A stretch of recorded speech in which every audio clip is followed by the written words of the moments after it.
হুমায়ুন বাবু, ফিরহাদ হাকিম আপনাকে সাসপেন্ড করেছেন কেন? আপনি মসজিদ বানাচ্ছেন বলে? কারণটা কি? আমার মনে হয় যদি মমতা বন্দ্যোপাধ্যায়ের টিএমসি পার্টি সত্যিই মাটি মানুষের পার্টি হতো বা নেত্রী হতো, তাহলে সবার আগে ফিরহাদ হাকিমকে 1 বছর আগেই যখন তিনি একটা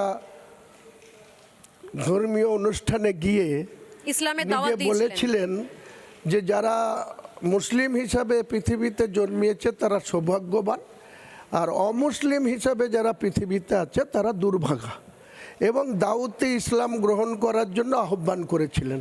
তখন মুখ্যমন্ত্রীর এই জাজমেন্ট বা দলের সিদ্ধান্ত বা ডিসিপ্লিনারি কমিটি কি করছিল? কল্যাণ ব্যানার্জি বড় বড় কথা বলছে, আরও অনেক ডিসিপ্লিন কমিটির সদস্যরা অনেক বড় বড় কথা বলছে।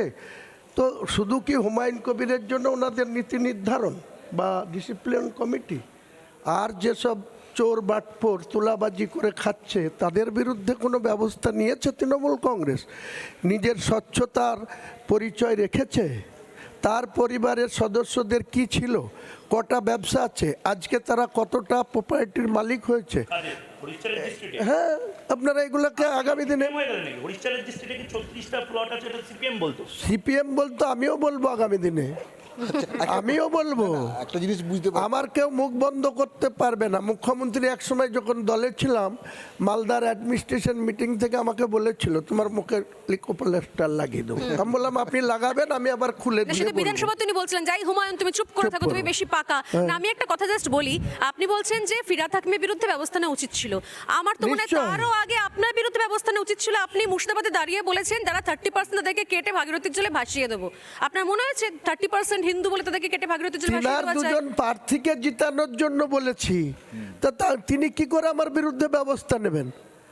তিনার ইঙ্গিতে ইউসুফ পাঠানকে আর আবু তাহের খানকে ওখানে মোহাম্মদ সেলিম মুসলিম কনসলিডেশন করেই ভোটে জেতানো হয়েছে। হ্যাঁ, মানে অধীর চৌধুরী হেরেছেন কারণ অধীর হিন্দু ছিলেন চৌধুরী বলে। ভোটে জিতছে একথা ওনার আইবি, উনি চিফ মিনিস্টার, ওনার কাছে যত সোর্স আছে তারা বলেছিল অধীর চৌধুরী 60 থেকে 70 হাজার ভোটে জিতছে।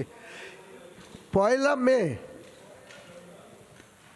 যেদিন উনি মুর্শিদাবাদের কোনো একটা জায়গায় বড়ুয়া ব্লকে উনি মিটিং করতে গেছিলেন, ডায়াসে হেলিকপ্টার থেকে নেমে ডায়াসে ওনার যে প্রিয় সংগঠক অপূর্ব সরকার তিনাকে না বলে হুমায়ুন কবিরকে সাইডে ডেকে সেদিন বলেছিলেন যে আমি ইউসুফের বাবা মাকে কথা দিয়ে নিয়ে এসেছি, যদি আজকের দিনে আমার কাছে যা রিপোর্ট, 13 তারিখে ভোট ছিল বহরমপুর, রানাঘাট, দুর্গাপুর এসবের, আর 7 তারিখে ছিল জঙ্গিপুর, মুর্শিদাবাদ, মালদার 2টো সিটে, 4টে সিটের।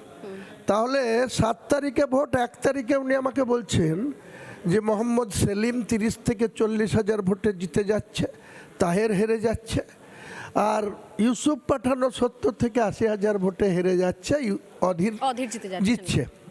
তো ওনার প্রিয় সংগঠকদের না বলে কেন আমাকে বলেছিলেন যে হুমায়ুন তুমি কিছু একটা করো? তুমি হ্যাঁ বলেছে, যদি সৎ সাহস থাকে আমার সঙ্গে 1 to 1 কোন চ্যানেলে বসবে বলুন, আমি তার প্রশ্নের উত্তর। মমতা বন্দ্যোপাধ্যায়ের লোকেরা তো শুনছেন, হুমায়ুন কবির বলছেন রিপাবলিক বাংলাতেই 1 to 1 মমতা বন্দ্যোপাধ্যায় ভার্সেস হুমায়ুন কবির হোক একটা। না, আমি বলছি আমি একটা শেষ করিনি, তাহলে অঙ্কটা মিলে গেল। মমতা বন্দ্যোপাধ্যায়ের ইনস্ট্রাকশনে ববি হাকিম ইসলামের দাওয়াত দেন, মমতা বন্দ্যোপাধ্যায়ের ইনস্ট্রাকশনে হুমায়ুন কবির বলেন যে 30%কে কেটে ভাগীরথীর জলে ভাসিয়ে দেবো।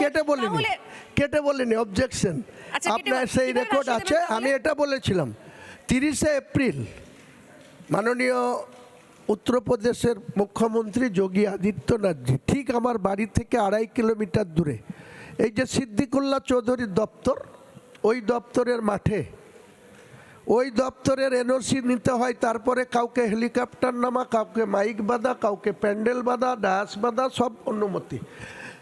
যেখানে 17 এপ্রিল শক্তিপুরে রামনবমীর দিনে রাইট হলো, এসপি, অ্যাডিশনাল এসপি, দুনিয়ার পুলিশ ফোর্স কার নির্দেশে চলে? মমতা ব্যানার্জি। সেখানে রামনবমীর সশস্ত্র মিছিল থেকে শক্তিপুর দেড়পাড়া মুসলিমদের উপরে আক্রমণ হলো পুলিশের উপস্থিতিতে।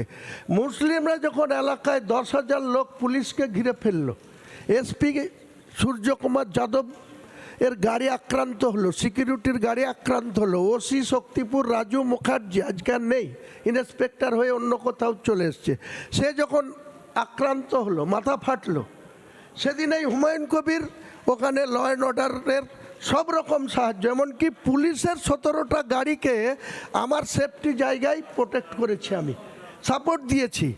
তাকে আমাকে বলবে যে ওই রাইট লাগাচ্ছে, এ কথা শুনতে হুমায়ুন কবির না, রাজি আপনি না। শুনতে রাজি নন, তার জন্য আপনি আচ্ছা মানলাম না হয় কেটে বলেননি, আপনি বলেছেন ভাসিয়ে দেবো, আমি জাস্ট শেষ করিনি। আমাকে যখন উল্টো করে টাঙিয়ে সিধা করার কথা বলছে, সাতপিড়া, আপনাকে 70% ওখানকার মুসলিমদের তো বলেননি, আপনি তো বলছেন আমাকে বলা মানে তো 70% এর মধ্যে 0.01% তো আমি, মানে তাহলে আপনি আমাকে মুসলিমদের উল্টো নেতা। করে টাঙাবে আর আমি তাকে কি মিঠাই পাঠাবো? না, আমি জাস্ট শেষ করিনি হুমায়ুন বাবু প্লিজ।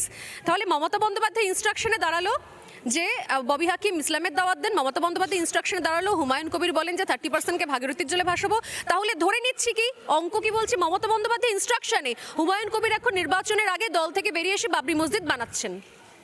ইনস্ট্রাকশনে নয়, এটা আমি 12/12/2024 আপনাদের চ্যানেলও ছিল, এবিপি থেকে শুরু করে TV9 থেকে শুরু করে অনেকগুলো চ্যানেলের সামনে যেদিন 12/12-তে আমি বলেছিলাম, সেদিন ঘটনাক্রমে রাজ্যের মাননীয় মুখ্যমন্ত্রী আমার নেত্রী ছিলেন, আজও তিনি মুখ্যমন্ত্রী, আমি শ্রদ্ধা করি ওনাকে, তিনি ওই জগন্নাথ মন্দিরের যেখানে তৈরি করেছে জগন্নাথ ধাম, ওখানে ঘটনাক্রমে ট্রায়ালে গিয়েছিলেন, ভিজিট করতে গিয়েছিলেন।